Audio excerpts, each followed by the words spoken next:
right, guys, welcome back for part 3. Thanks for sticking with us this far. In this last part of the series, we lose all the posturing, we lose control of our opponent's posture altogether. They're gonna stand in this very stiff, rigid deadlift stance. This happens all the time in tournaments. People will use this posturing to mitigate upper body attacks, but it leaves their lower body very vulnerable around the corner for K-guard entrances, knee bars, like falling knee bars. What we're gonna show today is actually gonna be an X-guard variation that has a K-guard hook. Really tricky setup. Blast the guy off their feet. A lot of times they're really happy with the way they're standing because it's defending the OMA, and they just can get completely blindsided by the modified X guard that hits them. And the beautiful thing about this 3-part sequence is it can be played in reverse.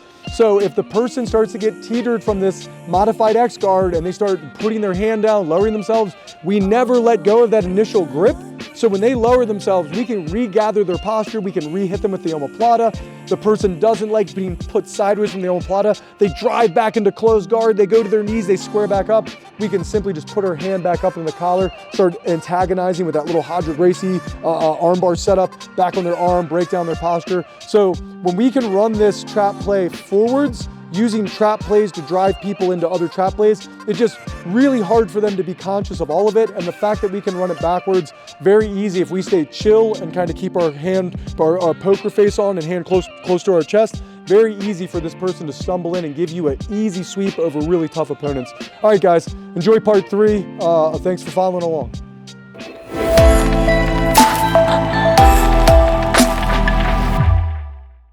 All right, guys, last part of the sequence. I get my cross grip, I can't get that high leverage, I miss the arm bar, the person starts to stand. Okay, well, I got a scoop grip, they keep standing. I wanted to try to grab their leverage and get their arm exposed, but they got decent posture and they tuck their elbow inside. And then from here, I'm having trouble hitting the omoplata, but you have access to the opposite leg. We're gonna drop in and try to scooch underneath. So I'm going to a modified X guard. This isn't true X guard. True X guard would be with my foot crossed on the opposite hip, but with this weird K X guard, you get a Tomonagi element out of it where you can blast the person straight up into the air. So I'm gonna keep this grip. This is gonna rodeo ride me to base. I hold the leg, I go low, I send my opponent up and over and riding up, and then my knee and my elbow connecting makes it very difficult for the person to hit me with any flash subs on the way up, and then I'll start establishing whatever passing sequence I like best once I pop up there. All right, guys, so again, looking for the first sequence, it's not working. The person's standing quick. As long as I get my hand on a cross grip and a scoop grip, I'm good to hit the next 2 layers of the sequence. I can try to grab the person's back with my legs for that OMA, but they're posturing, they're tucking their elbow. So I'm gonna drop my leg in, hook, and scooch underneath.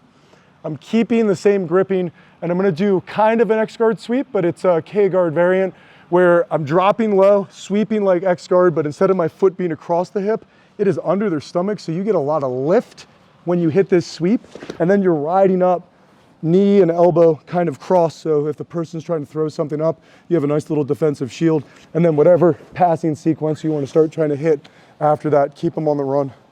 All right, guys, one more time. So I have this cross grip, the person starts to step up, I catch a scoop grip, they go all the way up. I wanted to try to grab them for the omoplata, but they're posturing well. So then I'm posturing head up a little bit more. So I'm dropping in, hooking, and getting underneath the person. So then I have this modified X-guard sweep where it's gonna be X-guard, but with a Tomonagi element where you can lift the person directly in the air so they have no base. And then we're riding up, connecting our knee and elbow to make sure they can't get too much.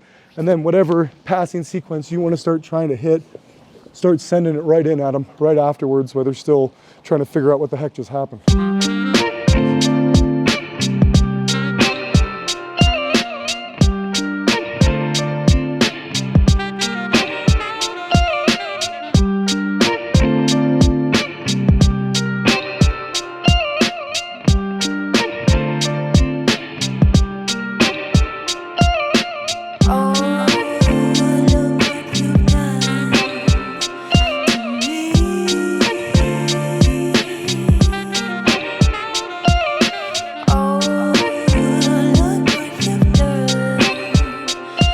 All right, guys, that was the 3-part series. I hope you liked it. For more content, you can check out mhbjj.com.